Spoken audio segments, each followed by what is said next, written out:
Semarang merupakan ibu kota Provinsi Jawa Tengah yang merupakan kota metropolitan dan salah satu kota paling berkembang di Pulau Jawa. Kota Semarang memiliki peran strategis dalam perekonomian nasional yang dapat dilihat dari perkembangan regionalnya.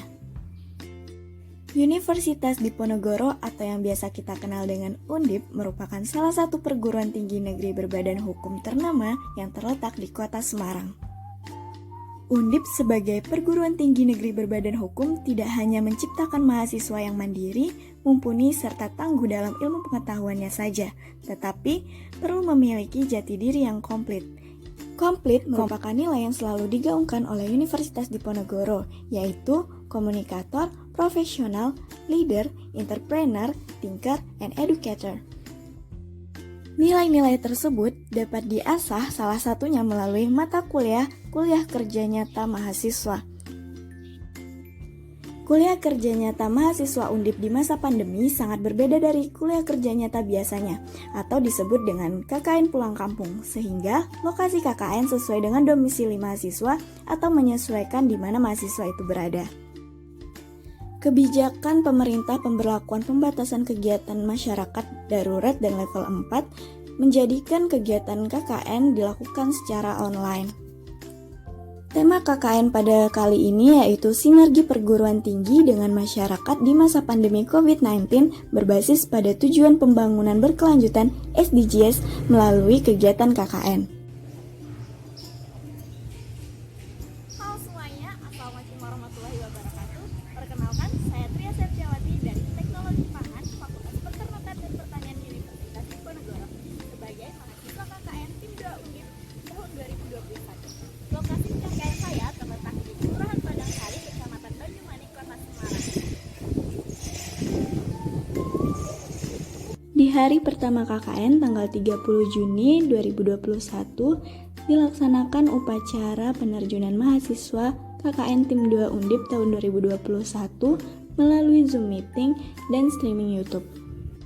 Dalam upacara penerjunan, Prof. Yos berpesan untuk dapat melaksanakan kegiatan dengan sebaik-baiknya karena ini adalah kesempatan untuk menerapkan ilmu dan beramal dalam lingkup yang lebih luas.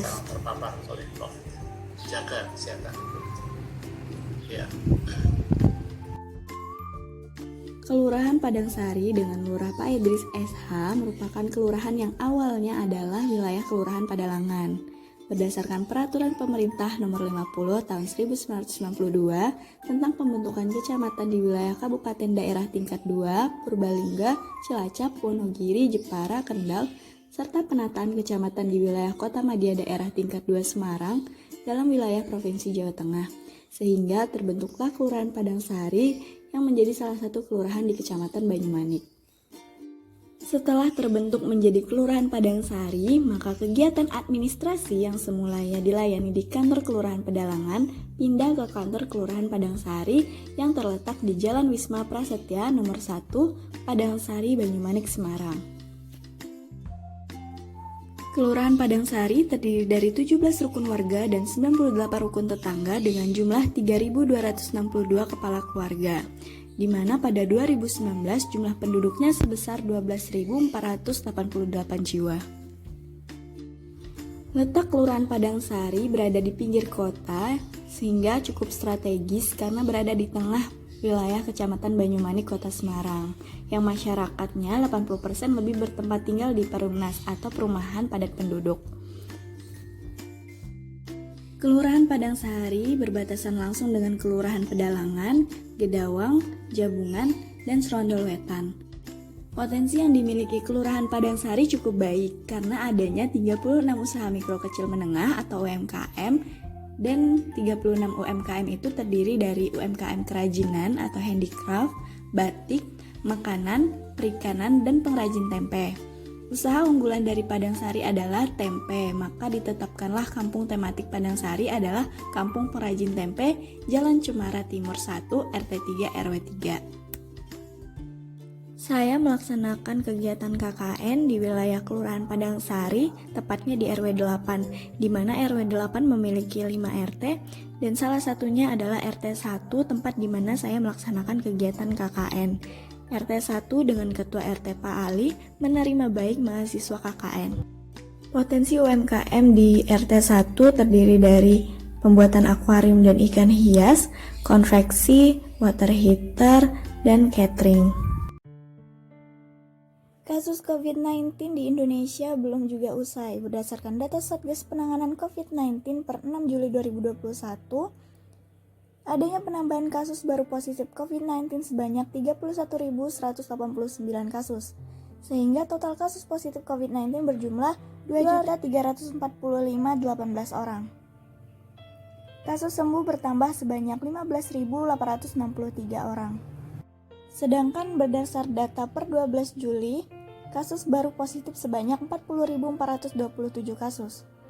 Sehingga total kasus positif COVID-19 2.567.630 orang. Kasus sembuh bertambah 34.754 orang. Sehingga total kasus sembuh 2.119.478 orang. Selain itu terdapat 891 orang yang dinyatakan meninggal dunia. Total kematian ada 67.355 orang. Nyaris tanpa jeda, ambulans jenazah terus berdatangan di TPU Rorotan, Jakarta Utara, Jumat pagi. 4 unit eskavator bekerja seakan berlomba dengan waktu. Belum selesai menggali, peti demi peti sudah menunggu untuk segera dikuburkan. Sepanjang Jumat pagi, sedikitnya ada 20 jenazah dimakamkan dengan protokol COVID.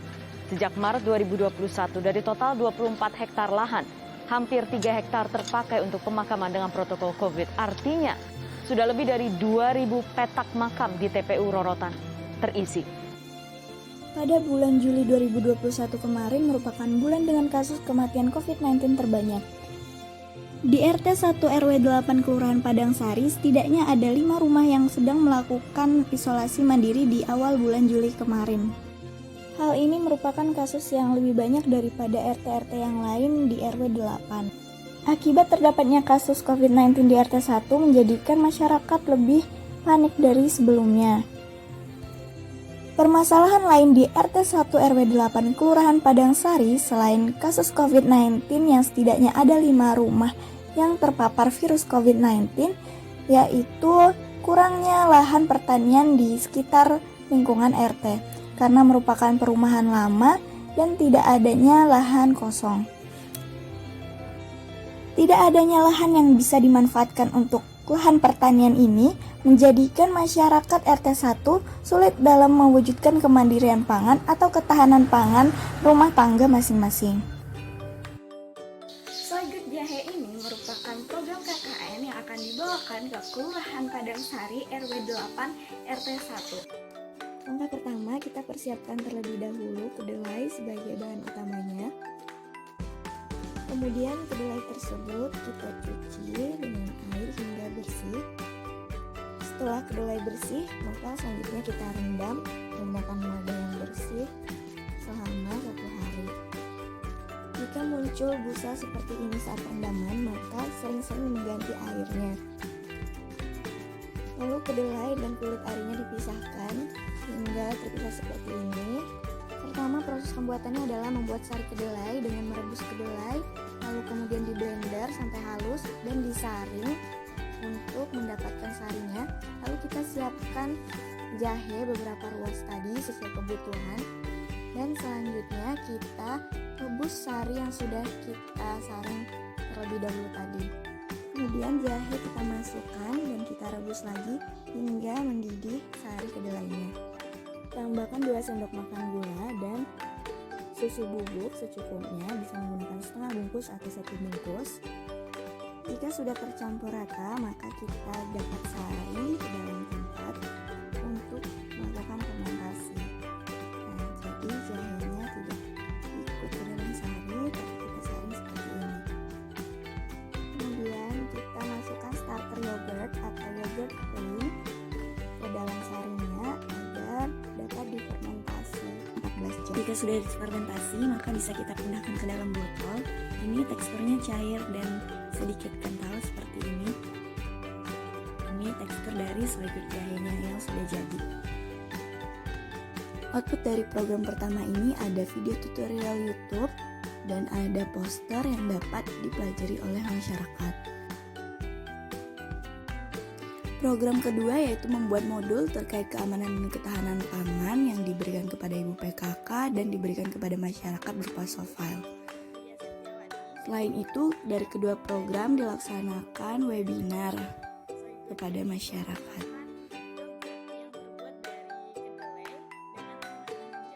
Kedelai itu mengandung isoflavon yang tinggi. Saat fermentasi dapat meningkatkan aktivitas antioksidan tadi yang kita perlukan untuk meningkatkan imunitas tubuh.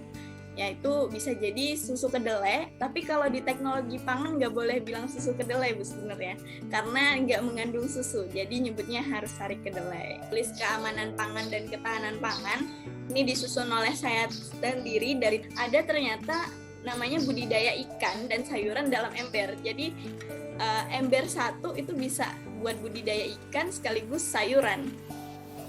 Kegiatan lainnya yang dilakukan selama KKN yaitu kami membuat disinfektan untuk penyemprotan di wilayah RW 8 Kelurahan Padang Sari, dan selanjutnya kami lakukan penyemprotan di sekitar rumah warga, dan kami juga membuat starter kit COVID-19 yang berisi hand sanitizer, masker, dan vitamin. Ini adalah proses kami mengemas hand sanitizer yang akan dibagikan kepada warga. Ini adalah starter kit yang akan kami bagikan, berisi masker, vitamin, dan hand sanitizer. Bagikan output dari program kerja masing-masing dan memasang banner terkait edukasi COVID-19 di setiap RT di RW 8. Ikut membantu kerja bakti di masyarakat demi memeriahkan 17 Agustus, seperti mengecat jalan yang sedang kami lakukan seperti ini.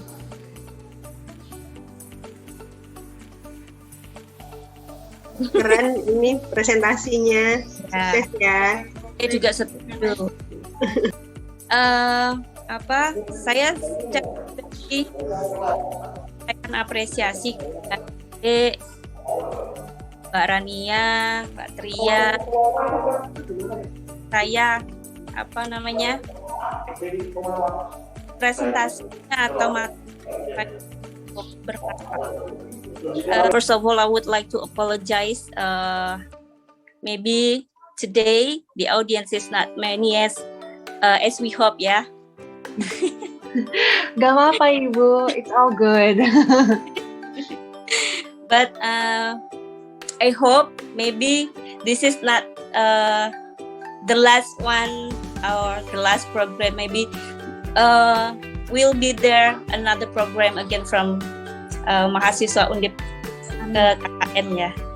And secondly, I would like to say I do appreciate for this program. Saya rasa ini sangat bermanfaat untuk menambah pengetahuan, untuk menambah informasi begitu. Ya memang sesuatu hal yang sederhana dan sudah cukup familiar, tetapi ada banyak hal yang sebenarnya juga bisa kita ambil dan baru kita ketahui gitu sebagai informasi yang baru dan bisa kita tambah gitu. Assalamualaikum warahmatullahi wabarakatuh. Kami dari warga RT 1 Kelurahan Padang Sari mengucapkan terima kasih banyak untuk program kemarin dari KKN Undip yang telah dilaksanakan hari ini, dan menurut kami ini cukup bermanfaat. Semoga nanti apa yang telah disampaikan ini bisa diaplikasikan oleh warga-warga RT 1 RW 8 Kelurahan Padang Sari. Mungkin dari kami cukup sekian. Terima kasih. Assalamualaikum warahmatullahi wabarakatuh. Terima kasih. Baik, terima kasih banyak Bu. Dan di tanggal 12 Agustus 2021, saya mengikuti upacara penarikan mahasiswa KKN Universitas Diponegoro.